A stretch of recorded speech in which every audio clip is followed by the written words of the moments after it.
to su presadili. Na neki način iz luna se nasadio rab oblice, jel? Koje onda dalje rasta kao oblice. Možete nacijepiti. Dakle, ovo je cijepano recimo prije 300 godišnje, a ovdje je tu izniklo ova divlja grana u sredini, jel? I ona je cijepana možda prije 100 godina. Jel?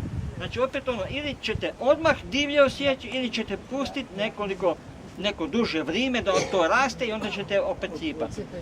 Ako bi se dogodilo da se stablo ne nastoji, s vremenom ono opet podivlja.